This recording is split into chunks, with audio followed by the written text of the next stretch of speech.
مکران کے دورے سے کل ہم واپس ہوئے تھے اور پروفیسر صاحب کی کافی دنوں سے تجویز تھی اور اصرار بھی تھا کہ شبی میں مرکز کھولیں، لیکن جو تاریخ پہلے انہوں نے مقرر فرمائی تھی وہ ہماری مصروف تھی، تو پھر ہم نے کہا کہ آج کے دن کے لیے کہ اگر ساتھیوں سے آپ مشورہ کریں اور یہ مرکز کا افتتاح آج کے دن ہو جائے تو ہم شاید اس میں آ سکیں۔ تو انہوں نے ساتھیوں سے مشورہ کر کے آج کے دن کا رابطہ مرکز کے افتتاح کے لیے یہی کوئی 10 بجے یا 11 بجے مقرر کیے تھے، اور جس کے لیے ہم حاضر خدمت ہوئے ہیں۔ افتتاح ہو چکا ہے، اور ہمارے اس مہم کا جو اصل مقصد ہے وہ یہ ہے کہ جمعیت علماء اسلام پاکستان کے جو پرانے ساتھی ہیں جنہوں نے کافی قربانیاں دی ہیں اور مشقتیں برداشت کی ہیں، بعض حضرات شہید بھی ہو چکے ہیں، تو جمعیت علماء اسلام کا سیاسی موقف تھا سیاست علی نہج نبوت کا۔ تو اور سیاست علی نہج نبوت کا معنی یہ ہوتا ہے کہ نہ اس سیاست کا کوئی اجرت ہوتا ہے، نہ اس سیاست کا کوئی تعریف اور توصیف کا مطالبہ ہوتا ہے۔ جیسے کہ انبیاء علیہ السلام فرمایا کرتے کہ لا نرید منکم جزاء ولا شکورا، ہم اپنے اس رہبری کے بدلے میں نہ آپ لوگوں سے کوئی اجرت چاہتے ہیں اور نہ ہی کوئی تعریف۔ مگر آج کل کی جو سیاست ہے، چاہے وہ مذہبی ہو یا سیکولر ہو، 3 چیزوں کا ملغوبہ بن چکا ہے۔ منافقت کا، یعنی لوگوں کو بیوقوف بنانا، اور عداوت کا، ایک دوسروں کو مکھے دکھانا، اور تجارت کا، اسٹیبلشمنٹ کے ساتھ عہدے یا پیسے کا سودا کرنا۔ تو ہمارے اس رابطہ مہم کا جو اصل غرض ہے وہ سیاست علی نہج نبوت کا جو پس منظر میں چلا گیا، یا پھر ہمارے پرانے ساتھی جو مایوسی کے شکار ہو چکے ہیں، یا پھر اب ہمارے جماعتی نظم کے صفوں میں یہ باتیں گشت کر رہی ہے کہ سیاست اگر ہو تو پھر تجارت کے نہج پہ ہو، یعنی پیسہ لگایا جائے اور پیسہ کمایا جائے۔ باقی جو نظریات اور اصول کی سیاست ہے وہ اس وقت نہ کارآمد ہے اور نہ اس کا کوئی فائدہ ہے۔ تو ہم کہتے ہیں کہ سیاست علی نہج نبوت اب بھی کارآمد ہے اور اب بھی اس کی ضرورت ہے، کیونکہ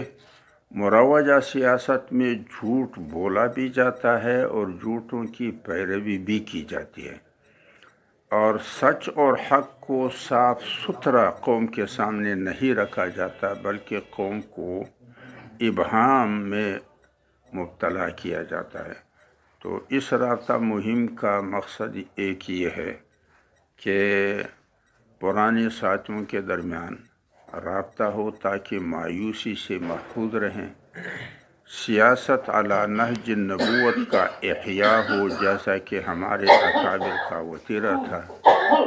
اور پھر مراکز اس لیے کھولے جاتے ہیں تاکہ ساتھیوں کو آپس میں مل بیٹھنے، تبادلہ خیال کرنے، مسائل کا تحلیل و تجزیہ کرنے، بین الاقوامی علاقائی اور ملکی حالات سے آگاہی حاصل کرنے کے لیے کوئی موزون جگہ ہو۔ جو آج صبح میں پروفیسر عبدالحی صاحب نے اپنے گھر کے ساتھ جو بیٹھک تھا وہ بطور رابطہ مرکز مقرر کیا اور اس کی افتتاح کی گئی،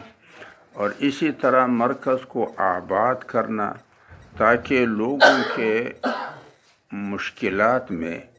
معاونت ہو، کیونکہ نبی صلی اللہ علیہ وسلم فرماتے ہیں واللہ فی عون العبد ما کان العبد فی عون اخیہ المسلم، اللہ بندے کا کام سنوارتا رہتا ہے جب تک بندہ دوسروں کے کام کے سنوارنے میں لگا ہوا ہوتا ہے۔ تو ان مراکز کا جہاں رابطہ مقصود ہے وہاں لوگوں کی مشکلات میں معاونت بھی مقصود ہے، چاہے قبائلی جھگڑے ہوں، چاہے دفتری کاروبار ہوں، چاہے چھوٹا ہو یا بڑا ہو۔ تو ہمارے یہاں آنے کا تو بنیادی مقصد یہ ہے۔ سر سب سے پہلے کہ دنیا دو بلاکوں میں تقسیم ہوگی، مغرب ایک طرف اور مشرق دوسری طرف۔ مشرق میں چین اور روس ہوگا اور اس کے اتحادی ہوں گے، مغرب میں امریکہ، فرانس، برطانیہ اور اس کے اتحادی ہوں گے۔ اور مجھے خطرہ یہ ہے کہ جو سنی مسلمان ہیں ان کو اسرائیل کے قریب لایا جائے گا، اور جو ایران اور شیعہ مکتبہ فکر ہے وہ اسرائیل کا فریق بنایا جائے گا۔ تو جب مغرب اور مشرق کی جنگ ہوگی تو ظاہر بات ہے کہ تمام سنی مکاتب فکر جو ہیں وہ مغرب کے ساتھ ہوں گے، کیونکہ ترکی اسرائیل کو 1999 میں 1949 میں تسلیم کر چکا ہے، اور اردگان صاحب جو اس وقت کچھ اس کے ساتھ بعض معاملات میں اختلاف رکھا کرتے تھے، لیکن اب وہ بھی کہتا ہے کہ اسرائیل سے تجارتی روابط ہونے چاہیے، اور ترکی نیٹو کا بھی حصہ ہے۔ تو اگر مشرق اور مغرب کا جنگ ہوتا ہے تو ترکی وہ تو پھر مغرب کے ساتھ ہوگا، ایران جو ہے وہ مشرق کے ساتھ ہوگا۔ تو مشرق اور مغرب کا جنگ طبعاً سنی اور شیعہ کا جنگ بھی بن سکتا ہے۔ عراق اور ایران کے درمیان کشیدگی کے ماحول کو پروموٹ کیا جا رہا ہے، تو اگر سنی اور شیعہ کے جنگ سے مفادات کو حاصل کیا جائے تو پھر